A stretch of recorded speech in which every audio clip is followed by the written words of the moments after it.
चलिए बिस्मिल्लाहिर्रहमानिर्रहीम, अस्सलाम वालेकुम, वेलकम टू ऑल। तो आज हम अपना चैप्टर 3 स्टार्ट करने वाले हैं।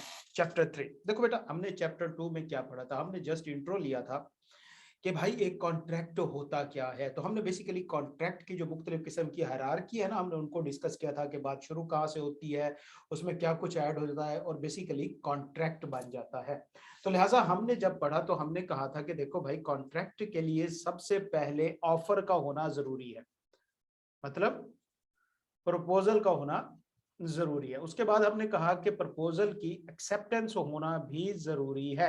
विदाउट एक्सेप्टेंस कोई कॉन्ट्रैक्ट नहीं होगा। उसके बाद हमने कहा कि जब प्रपोजल एक्सेप्ट हो जाता है तो वो बन जाता है प्रॉमिस।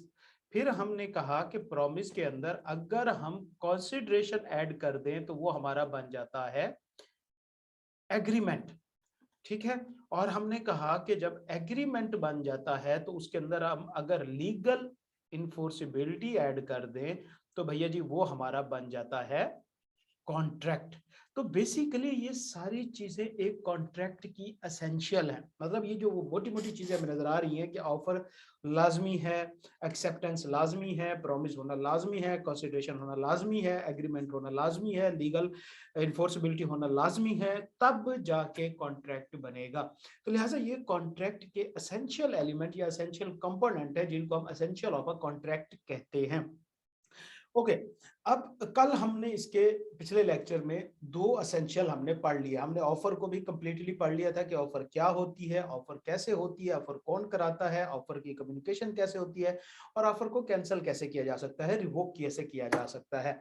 उसके बाद हमने दूसरा जो चैप्टर किया उसके अंदर हमने एक्सेप्टेंस का एसेंशियल किया। हमने उसमें एक्सेप्टेंस को देखा वो क्या होती है, कंप्लीट कब होती है, कौन कराता है, कैसे होती है, उसके एसेंशियल क्या है और इसी तरह वो कैंसिल कैसे हो सकती है, कम्युनिकेशन कैसे होती है। तो ये सारे रूल हमने दो के हमने देख लिए थे।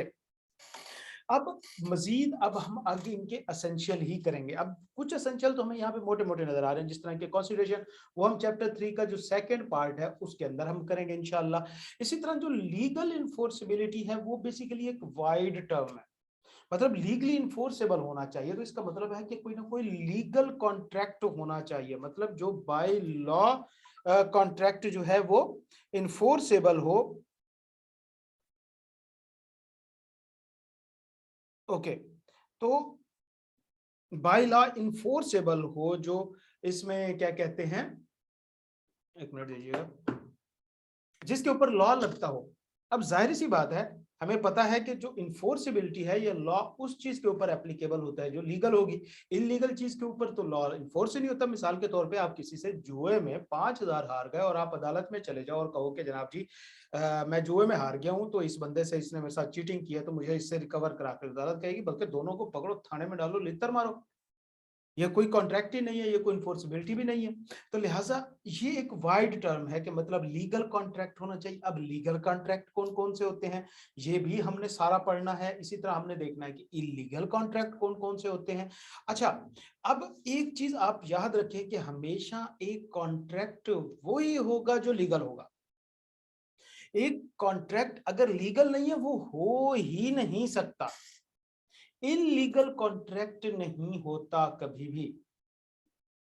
इलीगल कॉन्ट्रैक्ट नहीं होगा क्योंकि इलीगल चीज के ऊपर कॉन्ट्रैक्ट हो ही नहीं सकता। मतलब पहले कॉन्ट्रैक्ट हो फिर इलीगल हो तो फिर तो बात समझ में आती है, लेकिन अगर एक कॉन्ट्रैक्ट है ही नहीं तो फिर इलीगल कैसे होगा। तो लिहाजा कॉन्ट्रैक्ट कभी इलीगल नहीं होगा, लेकिन एग्रीमेंट हो सकता है। क्यों? एग्रीमेंट एक ऐसा प्रॉमिस होता है जो इन्फोर्सेबल बाय लॉ नहीं होता। मिसाल के तौर पे आप और मैं एग्रीमेंट कर सकते हैं कि जाओ जी शर्त लगाते हैं, लेकिन ये इन्फोर्सेबल नहीं होगा। एग्रीमेंट लीगल हो सकता है लेकिन वो भी हम देखेंगे कि किस तरह, अगर एग्रीमेंट तो हो जाएगा लेकिन वो लीगल नहीं होगा। लिहाजा कॉन्ट्रैक्ट कभी इलीगल नहीं होता, कॉन्ट्रैक्ट वैलिड होगा। हाँ, वो बाद में इलीगल हो जाए और बात है। मिसाल के तौर पे आपका कोई दुश्मन मुल्क है, उसके बंदे के साथ आपको किसी किस्म की कॉन्ट्रैक्ट या ट्रेड करने की इजाजत नहीं होती। हमारा और चाइना का ताल्लुक बड़ा बेहतरीन, नवाज शरीफ साहब फरमाते हैं deeper than honey and sorry, deeper than sea and sweeter than honey हमारा रिलेशनशिप है उनके साथ। तो भैया उनके हमारे बंदों के साथ कॉन्ट्रैक्ट चल रहे थे, हमारे कोई वहां से चीजें आ जा रही थी, हम सेल परचेज कर रहे थे, इंपोर्ट एक्सपोर्ट हो रही थी। हुआ ये कि ये स्वीटर देन हनी जो है ये जहर बन गया, और डीपर देन जो सी है वो समंदर में डूब गया, और हमारी जंग छिड़ गई चाइना के साथ। अब लॉ में है कि आप किसी अपने एनिमी के साथ ट्रेड नहीं कर सकते, तो पहले एक कॉन्ट्रैक्ट जो कि वैलिड था अब इलीगल हो जाएगा। तो लिहाजा कॉन्ट्रैक्ट का इलीगल या वाइड होने के लिए जरूरी है कि पहले वहां पे कॉन्ट्रैक्ट होना चाहिए। अगर एक कॉन्ट्रैक्ट जब बनाया जा रहा है तब वो लीगल नहीं है, तब वो कॉन्ट्रैक्ट ही नहीं है। तो लिहाजा कॉन्ट्रैक्ट का हमें ये कंसेप्ट क्लियर हुआ।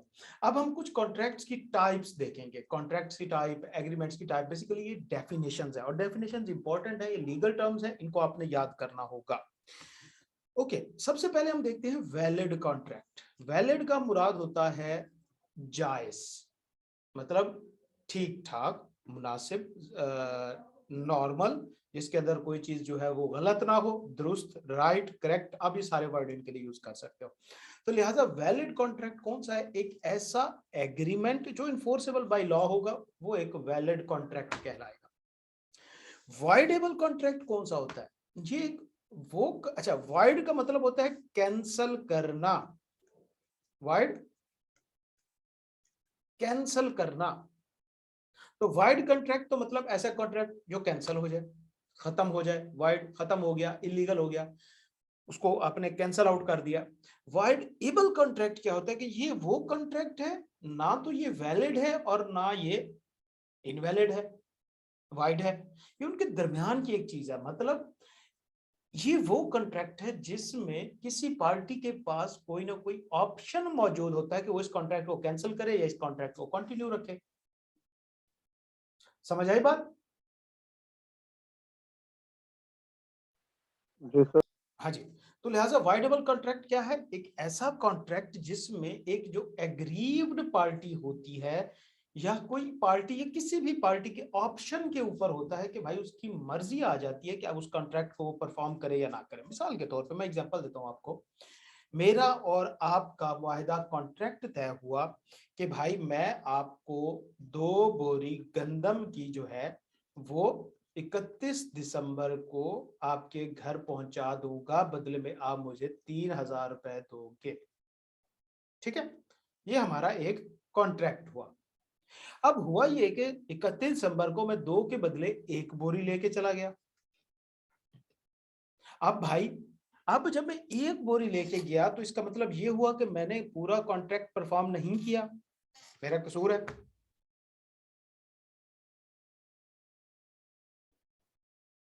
ऐसी बात है ना? जी और आपकी मर्जी है कि वो 1 बोरी लो या उसको इनकार कर दो, आप पे कोई गलती नहीं कहेगा, आप पे कोई जुर्माना नहीं लगेगा, ऐसी बात है। जी सर। मतलब इसका ये हुआ कि इस केस में आपके पास, प्रॉमिसी के पास या आपके पास ये राइट आ जाता है कि आप इस कॉन्ट्रैक्ट को परफॉर्म करें, वैलिड कर दें, या इस कॉन्ट्रैक्ट को खत्म कर दें, आपकी कोई गलती नहीं है इसमें। ठीक है, तो ये होता है वॉइडेबल कॉन्ट्रैक्ट, मतलब एक ऐसा कॉन्ट्रैक्ट जिसमें किसी पार्टी के पास ये ऑप्शन मौजूद होता है कि वो उस कॉन्ट्रैक्ट को परफॉर्म करे या उस कॉन्ट्रैक्ट को कैंसल आउट कर दे। क्लियर है? यस। ओके, आगे चलते हैं। वाइड कॉन्ट्रैक्ट, ये कौन सा कॉन्ट्रैक्ट होता है? एक ऐसा कॉन्ट्रैक्ट जो इलीगल है, ये जो नॉट इन्फोर्सेबल बाय लॉ है। नॉट इन्फोर्सेबल बाय लॉ एक ऐसा कॉन्ट्रैक्ट ही हो सकता है जो लॉ के खिलाफ होता है, जिस पे कानून नहीं लग रहा होता, तो उस कॉन्ट्रैक्ट को इलीगल कॉन्ट्रैक्ट ही कहते हैं।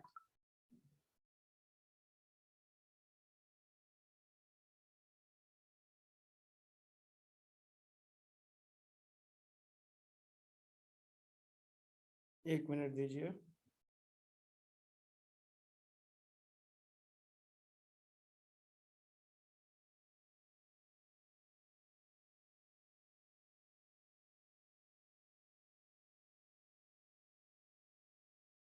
अच्छा जी, तो वाइड कॉन्ट्रैक्ट एक ऐसा कॉन्ट्रैक्ट जो इन्फोर्सेबल बाय लॉ, इन्फोर्स नहीं हो सकता। मुझे बताएं, क्या एक कॉन्ट्रैक्ट बनते वक्त इलीगल हो सकता है या वाइड हो सकता है? हाँ सर। नहीं हो सकता। मतलब जब वो कॉन्ट्रैक्ट बना होगा तब तो वो वैलिड होगा, लेकिन बाद में कुछ कंडीशन ऐसी आ गई कि वो कॉन्ट्रैक्ट इलीगल हो गया, आप उसको लॉ के जरिए इन्फोर्स नहीं करा सकते, ऐसी बात है। जी सर। तो इसका मतलब ये हुआ कि भाई एक contract which ceases to be enforceable by law becomes void when it ceases to be enforceable. कि भाई एक कॉन्ट्रैक्ट जो पहले लीगल था, इन्फोर्सेबल बाय लॉ था, अब वो सीज हो गया, अब वो इन्फोर्सेबल नहीं रहा, तो अब वो कॉन्ट्रैक्ट वाइड कॉन्ट्रैक्ट हो जाएगा। वाइड कॉन्ट्रैक्ट एक ऐसा कॉन्ट्रैक्ट जो एंड हो चुका हो, जो इन्फोर्सेबल बाय लॉ ना रहा हो, या जो कैंसल आउट हो चुका हो। समझ आ गई? इसके आप कोई भी मीनिंग ले सकते हो, एग्जैक्ट इनमें से कोई भी मीनिंग नहीं है। एग्जैक्ट मीनिंग यही है इसका लीगल में कि भैया जो इन्फोर्सेबल बाय लॉ नहीं होगा। क्लियर है यहां तक? जी सर। अच्छा, अब मुझे बताएं कि एक एग्रीमेंट वाइड हो सकता है, शुरुआत जब वो बना वो इलीगल हो सकता है? Yes sir. बिल्कुल। एग्रीमेंट तो हो जाएगा, लेकिन वो भी वॉइड एग्रीमेंट होगा। मतलब वो एक ऐसा एग्रीमेंट होगा जो कॉन्ट्रैक्ट में कन्वर्ट नहीं हो सकता।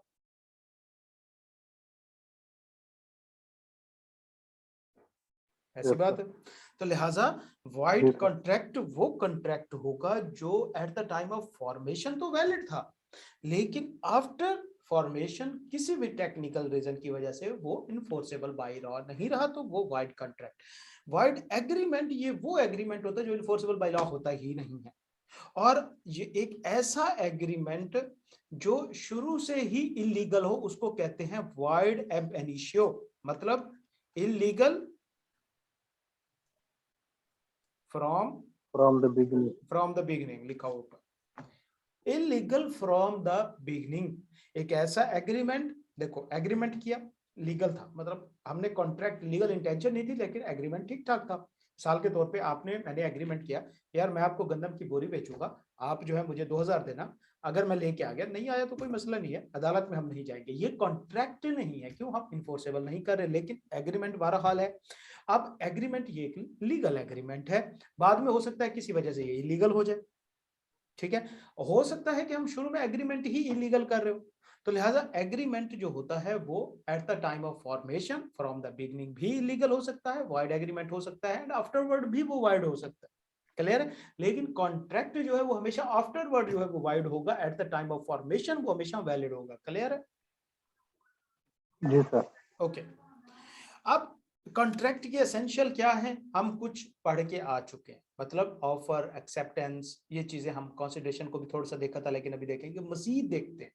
ये वो एसेंशियल है बेसिकली जो हमारी, जो हमने हायरार्की बनाई थी उसमें सामने नजर नहीं आ रहे थे, ये बैक एंड पे होते हैं। मिसाल के तौर पे हम बात करें free consent of the parties, कि भाई कॉन्ट्रैक्ट करते वक्त जब एग्रीमेंट बनाया जाता है तब पार्टीज की फ्री कंसेंट होना जरूरी है। तो कंसेंट होगी तो भैया एग्रीमेंट हो जाए। कंसेंट से क्या मुराद होता है? रजामंदी, मतलब एक्सेप्टेंस कह सकते हो आप। तो एक्सेप्टेंस है तो मतलब एग्रीमेंट तो बन जाएगा, ऐसी बात है। जी सर। लेकिन फ्री कंसेंट से मुराद होता है आजादाना रजामंदी। देखो रजामंदी और आजादाना रजामंदी जो है इसमें फर्क है।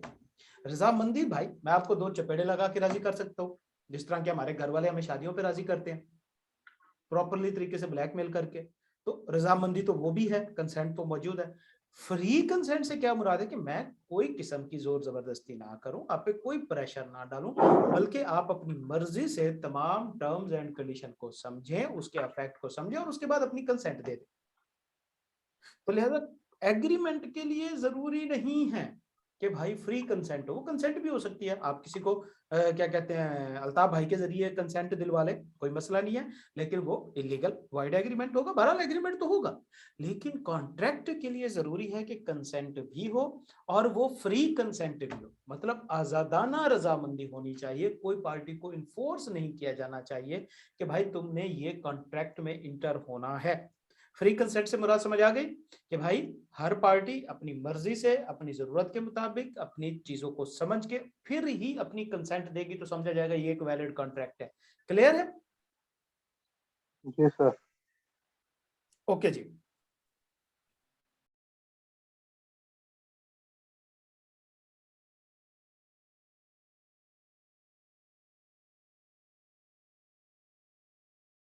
ओके, उसके बाद दूसरा एसेंशियल है the parties making the agreement are competent to contract.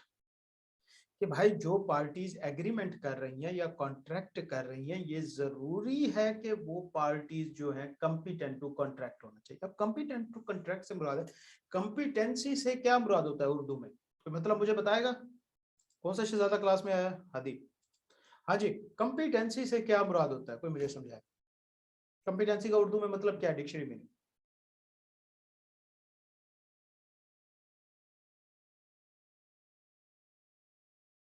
हम कहते हैं ना भाई ये काम करने के लिए ये बंदा कॉम्पिटेंट है, क्या मतलब होता है इसका? हाँ, काबिल होना, मतलब अहलियत या जो सलाहियत है, इसको हम कहते हैं कॉम्पिटेंसी। ऐसी बात है अहमद बच्चे? जी सर। तो मतलब ये है कि भाई जो पार्टीज से क्या मुराद है? ऑफरर, ऑफरीज, एक से ज्यादा ऑफरर भी हो सकते हैं, एक से ज्यादा ऑफरीज भी हो सकते हैं, एक से ज्यादा प्रोमिसर भी हो सकते हैं, एक से ज्यादा प्रोमिसेस भी हो सकते हैं। तो लिहाजा जितने भी लोग हैं एक कॉन्ट्रैक्ट के अंदर, वो इस काबिल होने चाहिए कि वो लोग कॉन्ट्रैक्ट में इंटर हो सकते हैं। अब कौन बंदा काबिल होता है कॉन्ट्रैक्ट में इंटर होने के लिए? मुझे बताओ, क्या किसी पागल बंदे के साथ कॉन्ट्रैक्ट कर सकते हो तुम? No sir. तो हमारे आधे से ज्यादा सियासतदान जब पागल हैं तो आप उनको वोट क्यों देते हो?